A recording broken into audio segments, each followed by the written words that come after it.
Exercício número 11. Faça um programa que peça dois números inteiros e um número real. Calcule e mostre o produto do dobro do primeiro com metade do segundo, a soma do triplo do primeiro com o terceiro elevado ao cubo. Agora ferrou, né? Bom, muita informação que tem esse exercício, não tem? Vamos fazer passo a passo, pessoal. Para fazer esse exercício passo a passo, primeiro vamos criar essas variáveis. Primeiro a gente precisa de dois números inteiros. Então vamos criar uma variável que vai receber o número inteiro. A gente vai chamar essa variável de inteiro 1. Certo? E vamos falar aqui para o usuário. Ó, se o usuário vai digitar um valor inteiro, esse valor tem que ser convertido então para um valor do tipo int. Então vou colocar aqui int. E esse tipo int vai converter o valor que vai vir de uma caixinha de texto, né? Essa caixinha de texto vai ter a mensagem digite um inteiro, dois pontos. Feito isso, vamos agora criar outra variável. Precisa de duas variáveis para dois números inteiros. Então vamos colocar outra variável aqui de inteiro 2. E falar que a variável inteiro 2 recebe também um valor int, que vai vir de uma caixinha de texto, input, digite outro inteiro. Feito isso, precisamos agora de um valor do tipo real, certo? O valor do tipo real. Vamos criar uma variável, então, que vai se chamar real. E falar que essa variável real recebe um valor que vai vir de uma caixinha de texto, só que essa caixinha de texto agora precisa ter o valor convertido para um valor do tipo float. Em Python, o valor inteiro é do tipo int e o valor real é do tipo float. Então esse valor aqui vai ser convertido para um float. Coloco aqui o input, digite um valor, coloquei um U a mais, um valor real. Posso colocar aqui dois pontos, um espaço em todas aqui para ficar visualmente mais bonito. Aqui eu coloquei dois pontos, ponto e vírgula eram dois pontos. Feito isso, vamos começar a realizar os cálculos. Bom, para realizar esses cálculos, a gente vai fazer da seguinte forma: a gente vai mostrar esses valores, esses cálculos na saída, no printf. Para mostrar esses valores na saída, a gente vai primeiro realizar então o produto do dobro do primeiro com metade do segundo. Então a gente vai colocar aqui, print, abre parênteses, vou colocar um F aqui, certo? Para poder formatar essa saída. Vou colocar aqui o resultado, colocar o resultado. Resultado 1, dois pontos. E aqui dentro, então, eu vou abrir as chaves para mim poder colocar o cálculo. O cálculo vai ser o seguinte, o produto do dobro do primeiro. O produto do dobro do primeiro. O que ele quer dizer com isso, né? O produto do dobro do primeiro com metade do segundo. O dobro do primeiro vai ser, então, inteiro 1 vezes 2, certo? E aqui eu coloco ele entre parênteses, né, para a gente ter primeiro esse cálculo aqui. Depois que a gente tem esse cálculo, agora a gente precisa ter o produto dele, né? Ou seja, multiplicar ele. Clicar aqui, colocar o inteiro 1 vezes 2, ou seja, o dobro dele, vezes, ou seja, o produto dele com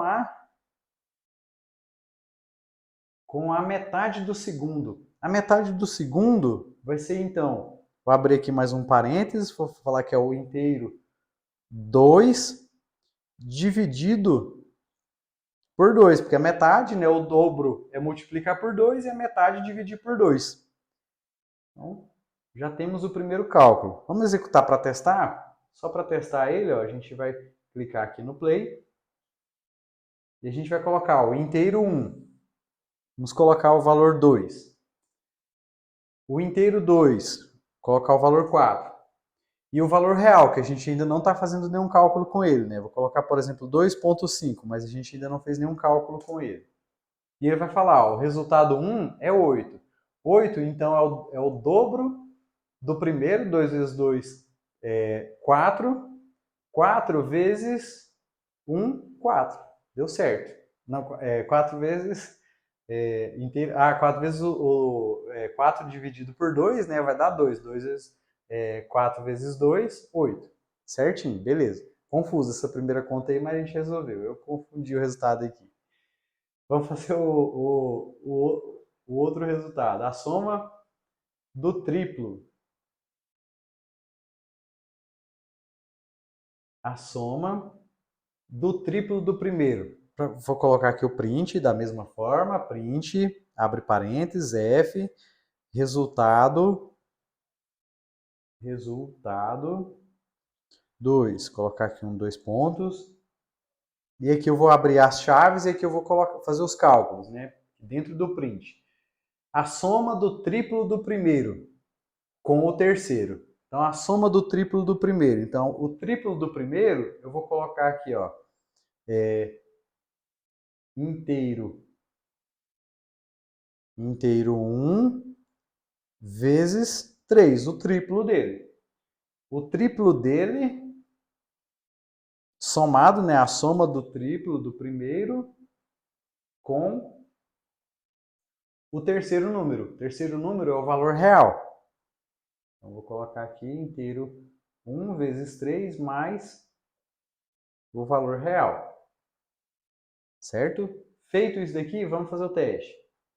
Para fazer o teste, a gente pode colocar aqui o primeiro valor como 2, o segundo valor como 2, e o terceiro valor, vou colocar 2,5, para ficar valores fáceis da gente calcular aqui na cabeça e testar.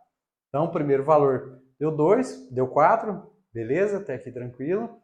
E o segundo resultado, ó, 2 vezes 3, 6. 6 mais 2,5, 8,5. Também deu certo. Vamos realizar agora o outro cálculo. O outro cálculo é o terceiro elevado ao cubo.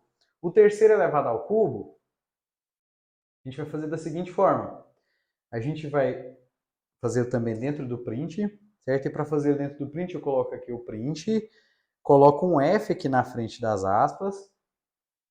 Opa, abriu parênteses, coloco um F, abre as aspas, resultado 3, 2 pontos. E aqui eu coloco umas chaves e aqui eu posso realizar o cálculo dentro dela. O cálculo é elevar o terceiro ao cubo. Para elevar o terceiro ao cubo, a gente viu no exercício que a gente calculou o raio de um círculo. A gente utilizou uma função que se chama POW, a função POW. A função POW a gente informa qual é a base e qual é o nosso expoente.